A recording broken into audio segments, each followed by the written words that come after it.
nós começamos uma série de mensagens aqui, baseado no nosso tema, Seja um discípulo, faça um discípulo, em que a gente está refletindo sobre o que significa ser discípulo de Jesus, e também estamos sendo desafiados a fazer um discípulo ao longo do ano. Então eu volto a dizer, o grande desafio que é feito a mim e a vocês, nesse ano de 2015, é fazermos um discípulo, pelo menos, no sentido de levarmos a pessoa ao conhecimento do Evangelho, à conversão, trazê-la para que ela seja batizada, ingressá-la no corpo de Cristo. Isso é que é o fazer o discípulo, é o trabalho completo. Eu sei que a gente fica acostumado só a distribuir folheto, a gente acha que evangelização é trazer a pessoa para ouvir a mensagem do pastor aqui, e não. Essencialmente, evangelização é nós evangelizando alguém perto de nós até que a pessoa se converta e se batize. Então é isso que nós estamos desafiando para que 2015 seja o ano em que no final do ano você olhe para trás e diga, olha, aquela pessoa que está ali fui eu que ganhei para Cristo, fui eu que discipulei, fui eu que levei ao conhecimento do Evangelho. Então nós estamos desafiando a cada um a escolher alguém, começar a orar por essa pessoa e começar a trabalhar, a dar o seu testemunho, a falar do Evangelho, até que a pessoa seja convencida pelo poder do Espírito Santo de Deus, da graça na vida dela e dedique a sua vida a Jesus Cristo. Você não tem ideia, se você ainda não teve essa experiência, e eu lamento que ainda não tenha tido, você não tem ideia da alegria que é quando nós vemos alguém que nós evangelizamos, que nós levamos a Jesus, sendo batizado, estando integrado na igreja, servindo ao Senhor, e a gente poder dizer, este aqui é meu filho na fé, esse aqui fui eu que levei a Cristo. Se eu não tivesse cruzado no caminho dele, talvez ele não conhecesse o Evangelho, ele conheceu por minha causa. Isso é uma alegria imensa. Então comece a pensar nisso, pense em alguém que você gostaria que conhecesse o Evangelho, e disponha-se diante do Senhor como instrumento para que o Evangelho chegue à vida dessa pessoa através de você. Isso é fazer discípulo. E nos cultos pela manhã, nós estamos vendo o introito do Sermão do Monte, que são as bem-aventuranças, para nós identificarmos quais são as principais características dos discípulos, qual é a identidade do discípulo. À noite, estamos falando de outra coisa, que é a terapia do mestre. Como é que o Senhor Jesus trabalha a nossa saúde emocional? Como é que Ele faz com que nós fiquemos equilibrados emocionalmente? Agora pela manhã, nós vamos ver sobre as bem-aventuranças como fotografia do discípulo, como identidade do discípulo. Eu já fiz uma introdução aqui no domingo passado, falando sobre o sentido do Sermão do Monte, sobre o momento em que Jesus começou a ensiná-los e o que é que isso tinha a ver com o discipulado. Hoje nós vamos para a primeira bem-aventurança, que está em Mateus capítulo 5, versículo 3. Abra aí a sua Bíblia, o texto talvez apareça aqui à frente também. Mateus capítulo 5, versículo 3. Está aí, das 8 bem-aventuranças, está aqui a primeira. Que seja a primeira virtude do discípulo, a que abre a porta para todas as outras. Mateus capítulo 5, verso 3. O texto começou dizendo que Jesus, vendo a multidão, subiu ao monte, se assentou, seus discípulos aproximaram-se dele, e ele começou a ensiná-los, e ele dizia, em primeiro lugar, verso 3, bem-aventurados os humildes de espírito, há algumas versões que vêm os pobres em espírito. Bem-aventurados os humildes em espírito, pois deles é o reino dos céus. Bem-aventurados os humildes em espírito, os pobres em espírito, pois deles é o reino dos céus. É por isso que hoje a gente começa falando da primeira identidade do discípulo, que é a humildade. Desculpe-me por usar essa palavra tão fora de moda. Essa palavra que não tem nada a ver com as coisas que a sociedade hoje nos impinge. mas é a única palavra que existe para descrever esse primeiro perfil do discípulo, que é a humildade. Humildade. Mas antes, olha o seguinte.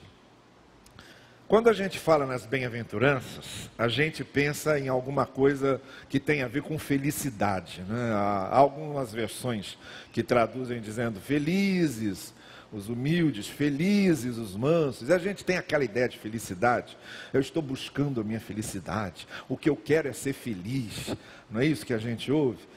O meu desejo é ser feliz. E a gente, normalmente, nossa ideia de felicidade está ligada a coisas que nos fazem felizes. E quando a gente passa em ser feliz, a gente está pensando naquela euforia, de estar sempre rindo, de estar sempre de bom humor, de estar sempre alegre, de estar sempre contando piada, de estar sempre se regozijando.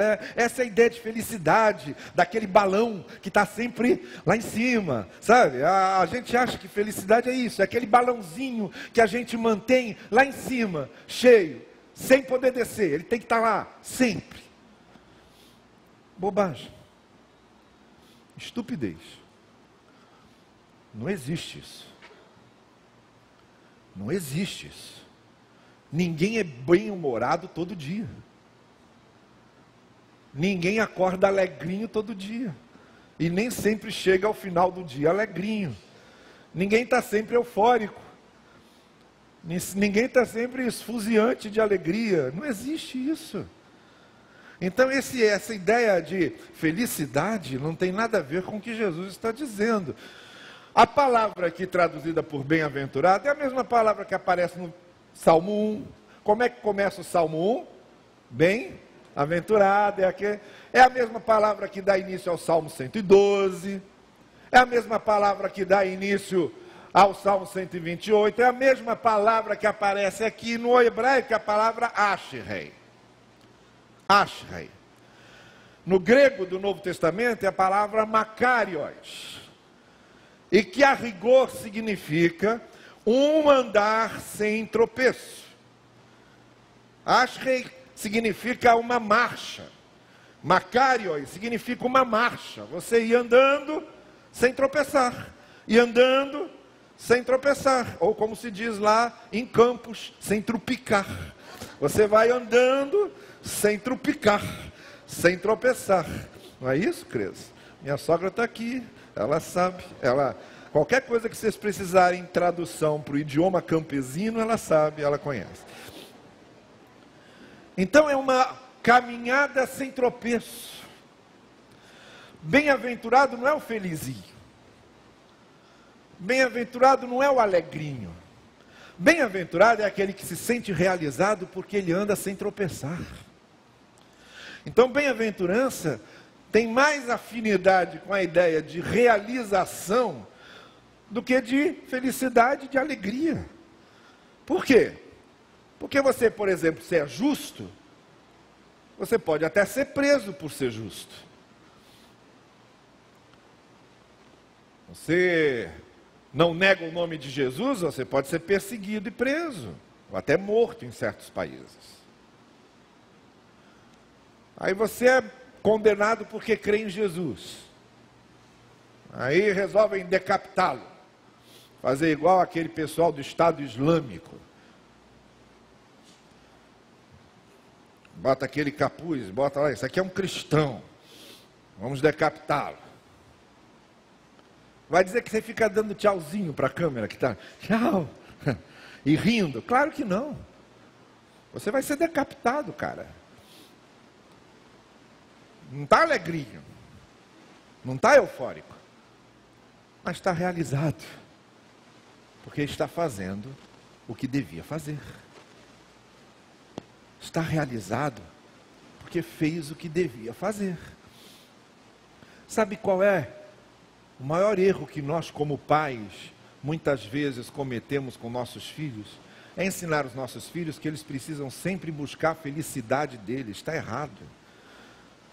Nós temos que ensinar nossos filhos a fazerem o que é certo, ainda que isso traga alguma infelicidade. Ainda que isso traga tristeza. Ainda que isso traga dor. Vai doer, mas faz o que é certo. Vai machucar, mas faça o que é certo. Porque embora você não fique eufórico, não fique alegrinho, por dentro você estará realizado sabendo que fez o que devia ser feito. Devemos ensinar nossos filhos que na vida a gente deve fazer o que precisa ser feito. Ainda que a gente até se prejudique. Ainda que nos prejudiquemos, é melhor ser honesto. Ainda que nos prejudiquemos, é melhor ser verdadeiro. Ainda que nos prejudiquemos, é melhor ser íntegro. Ainda que a gente perca vantagens, é melhor não mentir. Não é o alegrinho e o felizinho, é o que faz o que é certo. Bem-aventurado é o que faz o que é certo.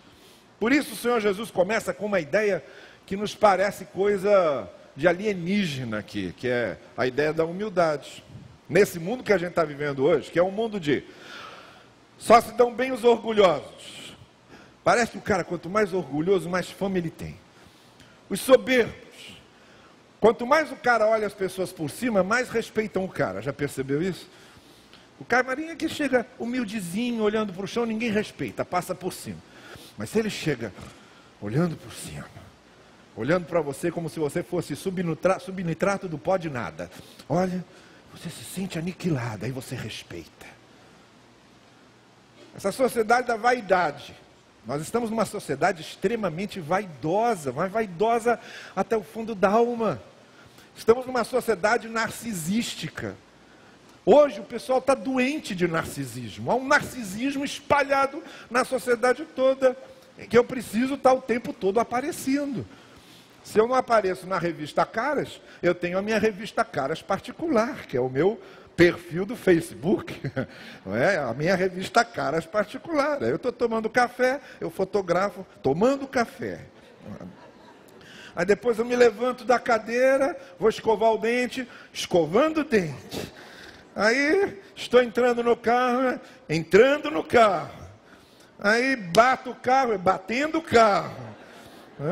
Aí estou sendo assaltado. Aí estou levando um tiro.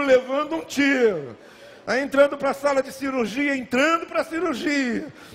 E aí se morrer não tem mais como, porque para o céu não tem face. Então a pessoa não tem como mostrar o que acontece. Mas nós estamos vivendo uma espécie de febre de narcisismo, em que você precisa estar sempre mostrando para todo mundo o que está fazendo, o que está acontecendo. Eu já falei isso, eu sou uma pessoa extremamente reservada, minha família reclama, pai, você não gosta de fotografia? Não gosto. Vamos tirar foto aqui? Não quero. Aí eu sou obrigado, me amarra, não, tira aqui. Um dia nós estávamos, nas minhas férias de uns 2 anos atrás, nós estávamos lá numa piscininha, aí veio uma das minhas filhas, não me lembro qual, pai, vamos tirar uma foto aqui para o Face. Eu falei, que minha filha, eu estou aqui de short, na beira da piscina, se eu quisesse que todo mundo me visse de short, eu subia ao púlpito de short. Se eu quisesse que todo mundo me visse de short, eu já ia pregar de short, já chegava de short, olha aqui, de short. Então, por favor, tire fotografia de vocês, mas esqueçam que eu existo, que eu sou a pior pessoa para tirar fotografia nesse mundo, sou eu. Mas existe isso. Agora, quando a gente fala numa sociedade como essa, em que as pessoas têm um pouquinho de, vocês veem aí, a pessoa tem um pouquinho de fama, começa a ser conhecida um pouquinho só na televisão, já se torna uma coisa, às vezes é uma faminha que não vai durar 15 minutos, é aquela musiquinha que vai tocar na rádio 3 dias, 4 dias, depois ninguém nunca mais vai ouvir falar daquele negócio, sem qualidade nenhuma, sem conteúdo nenhum, mas faz sucesso, porque hoje o que faz sucesso é justamente o que não tem qualidade, não tem conteúdo. Aí a pessoa acha que é o máximo, que é o semideus. Já se enche de soberba, de orgulho. Nós estamos vivendo uma sociedade assim. Agora, vem o Senhor Jesus e diz que bem-aventurado é o humilde. É aquele que, em vez de querer aparecer, ele quer não aparecer. Em vez de se expor, é aquele que não se expõe. Em vez de ficar querendo que acendam os refletores do mundo sobre ele. Ele prefere a sombrinha. Isso é coisa de alienígena, isso é coisa de Marte. Isso não é coisa desse mundo. Mas é isso que ele está dizendo. Bem-aventurados os humildes. Agora não vamos confundir as coisas, tá bem? Porque tem muita gente que é falso humilde. Existe a falsa humildade que não tem nada a ver com a humildade verdadeira. Quer ver uma coisa? Tem muita gente que confunde humildade com excessiva timidez. O fato de você ser tímido não significa que você seja humilde. Não quer dizer isso. Às vezes a pessoa é tímida. É tímida, mas chega em casa ela se torna uma fera. Nunca admite que está errado, tem sempre razão, mas é tímida. Ela timidamente acha que ela é a pessoa mais certa do mundo, mas ela é tímida. Timidez não quer dizer humildade. Tem muita gente tímida que está apodrecendo de soberba. Quer ver outra coisa que as pessoas acham que é timidez e que não tem nada a ver com timidez? A falta de personalidade. Gente que não tem opinião própria, que está sempre nas águas dos outros. Isso aí não é humildade, isso aí é falta de personalidade. Isso aí é o Múcio do Jô Soares, você já viu? Lembra quando tinha o Vivo ou Gordo? O Múcio era o meu personagem predileto do Jô Soares. Você vai no YouTube, bota lá, Múcio Jô Soares. Eu ia até passar uma coisa aqui, mas eu não achei. Mas o Múcio era assim, tinha duas pessoas conversando. Uma dizia, esse peixe está ruim. A outra dizia, não, esse peixe está bom. Aí o Múcio ia passando, vem cá, o senhor aqui, dá uma opinião. Ele falou, quer a minha opinião? Queremos. Eu dou a minha opinião. Dou, na seca. É para dar opinião, é comigo. Eu acho que esse peixe está ruim. Ele dizia, esse peixe está ruim. Aí a outra, não, o peixe está bom. Falei, o peixe está ótimo. Então ele ia só repetindo, ele não tinha uma opinião, era a descrição das pessoas sem personalidade. Gente que tem medo de dar sua opinião, não quer dizer que seja humilde. Gente que não tem opinião própria, que não se firma, que está em cima do muro, que não se define. Isso não é humildade, isso é falta de personalidade. Quer ver outra coisa que não tem nada a ver com humildade? Acovardamento. Eu sei que eu preciso fazer uma coisa, mas eu não vou, não enfrento, não encaro. Eu me escondo, me acovardo. Isso não quer dizer humildade. Isso é medo mesmo. Isso é medo, isso é covardia. Eu preciso acertar alguma coisa e não acerto, é medo, é covardia. Outro dia tinha uma jovem conversando comigo, numa igreja que eu estava pregando, e depois que eu terminei, as pessoas vindo falar e tal, e ela falando da dificuldade que ela está encontrando, e ela resumiu a coisa assim, olha pastor, eu estou chegando à conclusão que tem muito macho, mas homem de verdade tem pouca gente. Eu conheci muito macho. Macho tem demais, mas homem tem pouco. Homem mesmo, homem que assuma, homem que lidere, homem que encare, homem que resolva olho no olho, homem que dê as diretrizes para alguma solução que é preciso encontrar. Isso tem pouco. O que tem homem de férias por aí não está escrito. Férias intermináveis. Eu sou homem, mas estou de férias por enquanto. E que não terminam nunca. A covardia não quer dizer humildade. Outra coisa que não quer dizer humildade é autopiedade. Esse pessoalzinho que fica chorando toda hora as próprias mágoas, reclamando de tudo, se sentindo vítima do mundo. Ai, eu sou um infeliz. Isso não quer dizer, tadinho, tão humildezinho. Que nada, humilde nada. Ele tem pena de si mesmo, ele tem autopiedade. Ele se alimenta dessa autopiedade e ele não sabe viver sem se sentir a vítima do mundo. Por isso que o Senhor Jesus perguntou àquele aleijado lá no tanque de Betesda, queres ficar são? Porque ele estava ali pedindo esmola e não sei o quê. Jesus chegou à conclusão, pode ter se acostumado com essa vida. Tem gente que se acostuma em ser vítima do mundo e se acostuma a ficar sendo badalado por todo mundo. Então isso não é humildade, isso é autopiedade. Humildade é outra coisa. Humildade é algo tão sério que aparece em vários textos das Escrituras de maneira muito clara, como por exemplo, em Provérbios a gente lê o seguinte: melhor é ter espírito humilde com os oprimidos do que partilhar as sobras com os orgulhosos. Provérbios ainda diz: o orgulho do homem o humilha, mas o de espírito humilde obtém honra.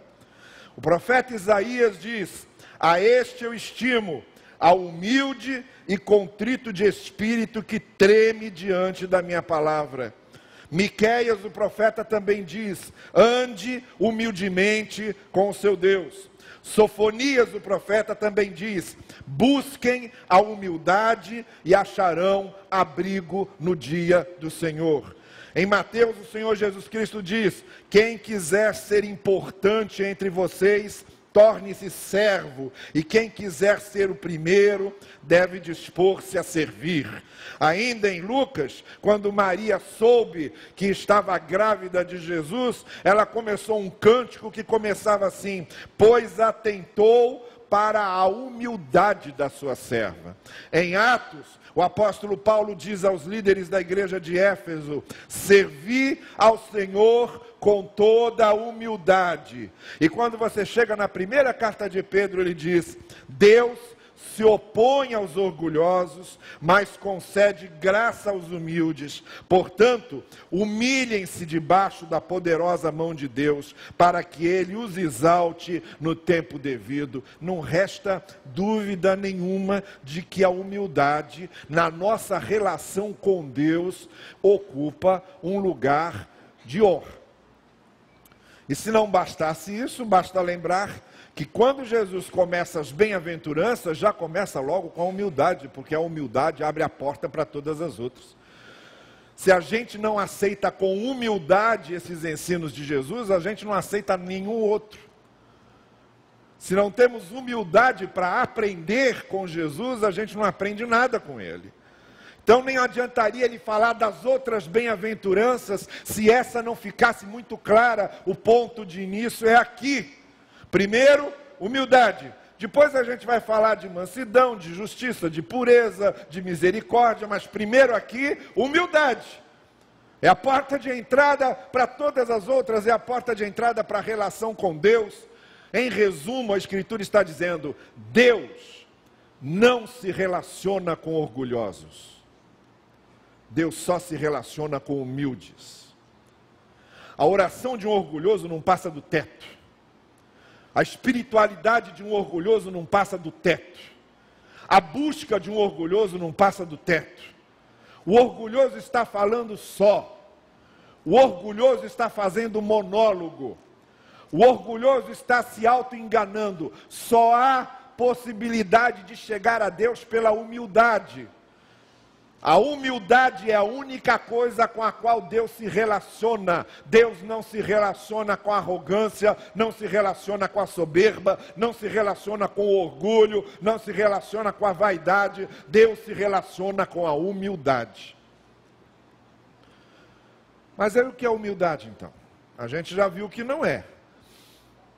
Deixe-me então só dizer para você o que o Evangelho, de maneira muito resumida e direta, o Evangelho define humildade de duas maneiras. Primeira coisa, em relação com Deus, humildade em relação com Deus. E a segunda coisa, em relação ao outro, humildade em relação às pessoas com quem a gente convive. Em relação a Deus, o Evangelho deixa muito claro que humildade é esse sentimento de dependência da graça de Deus. É esse reconhecimento de quem somos. Quando eu me conscientizo do que a queda fez comigo, eu estou consciente de que eu sou pecador. Eu estou consciente de que eu sou falho. É esse sentimento que brota dessa constatação das minhas limitações, dessa constatação das minhas finitudes. Então, em relação a Deus, humildade é o meu sentimento de limitação de pecado, de finitude e de dependência de Deus por causa disso. Eu sei que eu dependo da graça de Deus e que eu por mim mesmo, ou por meus próprios atributos, ou por minhas próprias características, nada sou. E como diz o apóstolo Paulo em Coríntios, aquilo que sou, sou na graça do Senhor. Então, em relação a Deus, isso em primeiro lugar. Humildade é esse sentimento de dependência de Deus. Por isso que o exemplo de humildade de Salomão é paradigmático. Salomão, quando Deus disse a ele, peça o que você quiser, meu Deus do céu, se você quer conhecer o caráter de uma pessoa, dê poder para ela escolher. É quando a pessoa tem poder para escolher as coisas, ou tem dinheiro para fazer coisas, é que você conhece o caráter da pessoa.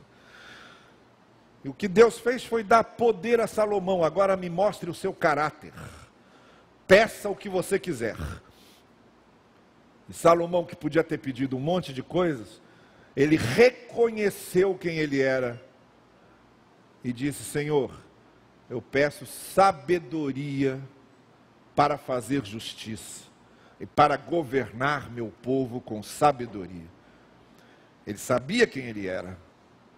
E ele sabia que precisava da sabedoria de Deus. Ele dependia intrinsecamente de Deus. Então, em relação a Deus, isto é humildade. A humildade é o sentimento de dependência da graça de Deus. Quando eu sei quem eu sou. Quando eu não sei quem eu sou, eu não consigo ser humilde. Quando eu acho que eu sou alguma coisa que eu não sou humilde. Aí eu me orgulho. Aí o meu orgulho vai me alimentando, a minha vaidade vai me alimentando, a minha arrogância vai me alimentando, porque eu vou me baseando numa série de equívocos sobre mim. Que eu posso ter um ou outro atributo, e todos nós temos, mas na essência, somos humanos, falhos, pecadores e finitos. Então a humildade em relação a Deus é o sentimento de dependência. Agora, em relação aos outros, a gente não vive nesse mundo só com Deus. Nesse mundo a gente vive em relação com os outros. Sou eu com minha família, sou eu com meus colegas de trabalho, sou eu com meus amigos. Bem, em relação aos outros, como é que eu exerço a humildade? Se em relação a Deus, a palavra que resume humildade é a palavra dependência, no que se refere ao meu convívio com os outros, a palavra que resume humildade é a palavra simplicidade. Simplicidade. Na minha relação com os outros, eu devo cultivar sempre a simplicidade. Isto significa que eu reconheço que os outros são como eu e que eu sou como os outros. Se eles são falhos, eu também sou. Se eles têm as limitações deles, eu também tenho as minhas. Se eles têm as falhas deles, eu também tenho as minhas falhas. Foi isso que o Senhor Jesus Cristo quis dizer no Sermão do Monte, quando disse, muita gente engole um camelo quando se trata das suas próprias falhas, mas não admite o cisco na vista do outro. Porque nós somos extremamente misericordiosos conosco. Sempre temos uma justificativa para nossas falhas, mas os outros não. E aqui, humildade significa que eu vou lembrar-me sempre que se eu vejo falhas nos outros, eu também tenho as minhas. Se o outro cai, eu também caio. Se o outro tem incapacidades, eu também tenho. Então, no que se refere ao meu relacionamento com Deus, a palavra é dependência. No que se refere ao meu relacionamento com outro, a palavra é simplicidade. Eu vou ter simplicidade na maneira de conviver com os outros, porque ele é um igual a mim. Eu não sou maior que ele, nem menor que ele. Nós somos iguais, somos seres humanos feitos por Deus e caídos. e cobertos pela graça, e que se não fosse a graça de Deus por ele e por mim, nada seríamos. Então, estamos no mesmo barco, então eu vou ter simplicidade na relação com os outros. Humildade em relação a Deus significa dependência. Foi por isso que o Senhor Jesus Cristo pegou aquela menina, aquela criança, colocou no colo e disse: quem não se fizer humilde, dependente como essa criança, não entra no reino. Porque na nossa relação com Deus é só se a gente se sente dependente de Deus, como uma criança se sente de um pai.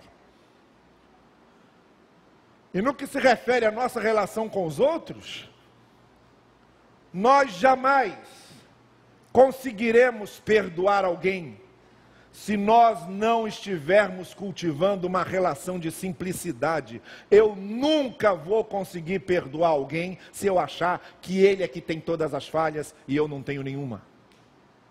Se eu achar que ele está sempre errado e eu estou sempre certo. Só há uma possibilidade de eu conseguir perdoar as pessoas. É eu me convencer de que se ele falhou, eu também falho. Se ele está devendo a Deus, eu também estou devendo. Se ele tropeça, eu também tropeço. Aí eu pergunto: meu Deus, se eu também tropeço, que justificativa moral diante de Deus eu tenho para negar perdão a alguém? Simplicidade. É nesse sentido, então, que o Senhor Jesus está dizendo: bem-aventurados os humildes. Os humildes estão andando sem tropeço, são realizados na vida. Eles podem sofrer, eles podem ter dores, eles podem passar problemas, mas estão realizados porque eles sabem que diante de Deus estão dependentes. Diante dos outros, são simples seres humanos como qualquer um. Essa é a primeira postura do discípulo. Não é à toa que Jesus começa com ela, porque é nela, na humildade, que a gente começa a aprender a ser gente. É só com humildade que a gente começa a aprender a ser gente. Gente de Deus, gente boa de Deus, e principalmente discípulos de Jesus, porque bem-aventurados são os humildes de espírito, deles é o reino de Deus. Diz o Senhor Jesus: deles é o reino dos céus. Porque o reino dos céus a gente não conquista com arrogância. O reino dos céus a gente não conquista batendo no peito e dizendo: eu sou perfeito. O reino dos céus a gente conquista como aquele publicano, que enquanto o fariseu estava lá dizendo a Deus: eu sou perfeito e tenho direito ao reino, o publicano dizia: eu sou pecador e não tenho. O reino dos céus não é de quem acha que é muito bom e por isso merece o reino. O reino dos céus é de quem sabe que é muito ruim, que é muito imperfeito, muito falho, mas pela graça de Deus irá ao reino, porque o reino dos céus pertence a esses que são humildes de coração. Que o Senhor faça eu e você sermos assim e que Ele nos ajude. Amém. Vamos ficar em pé e vamos encerrar cantando este último hino que está impresso em nossa ordem de culto e que fica sendo agora a nossa petição final, em que a gente vai dizer ao Senhor que nós queremos ser humildes como Ele, ter um coração como o dele, porque afinal de contas Ele havia dito: eu sou manso e humilde de coração. Ele demonstrou a maior humildade que alguém podia demonstrar, deixando seu trono de graça e vindo para salvar-nos. Nós queremos ter um coração igual ao dele. Vamos cantar?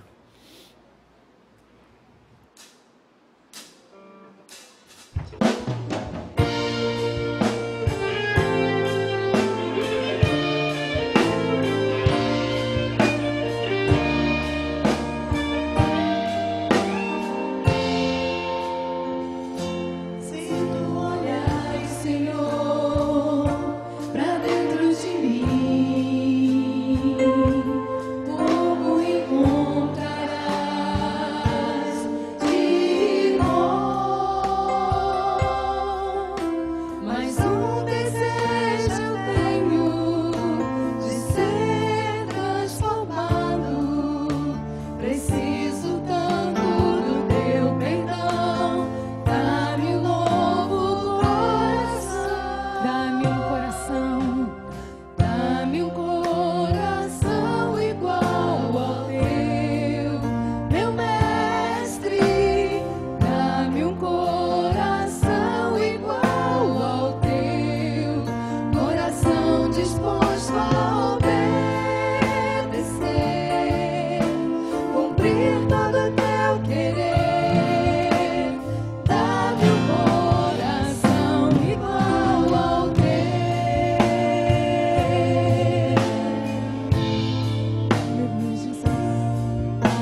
Se tu olhares, Senhor, pra dentro de mim, pouco encontrarás de bom, mas um desejo eu tenho de ser transformado. Preciso tanto do teu perdão. Dá-me um novo coração, dá-me um coração igual ao teu, meu mestre. Dá-me um coração igual ao teu, coração disposto a obedecer, cumprir todo o teu querer. Dá-me um coração igual ao teu. Ensina-me a amar, ensina-me a amar o meu irmão, a olhar com os teus olhos, perdoar com teu perdão. Enche-me com teu Espírito, endireita os meus caminhos. Ó Deus, dá-me um novo coração. Enche-me com teu Espírito, endireita os meus caminhos. Ó Deus, dá-me um novo coração. Dá-me um coração igual ao meu mestre. Dá-me um coração igual ao teu, coração disposto a obedecer, cumprir todo o teu querer. Dá-me um coração igual ao teu, coração disposto a obedecer, cumprir todo o teu querer. Dá-me um coração igual ao teu. Vamos dar as nossas mãos, eu vou impetrar a bênção final e depois o pessoal do louvor vai cantar aqui o último cântico enquanto nós saímos. Vamos orar. E agora, meu irmão e minha irmã, que o Senhor que abre e mostra os caminhos siga diante de ti. O Senhor que perdoa e restaura siga atrás de ti. O Senhor que dá graça e derrama bênção siga acima de ti. E enfim, minha irmã e meu irmão, o Senhor que conforta e encoraja siga dentro de ti e contigo vá hoje e todos os dias até que estejamos com Ele para sempre. Amém, amém. Vão em paz, Deus abençoe a todos vocês.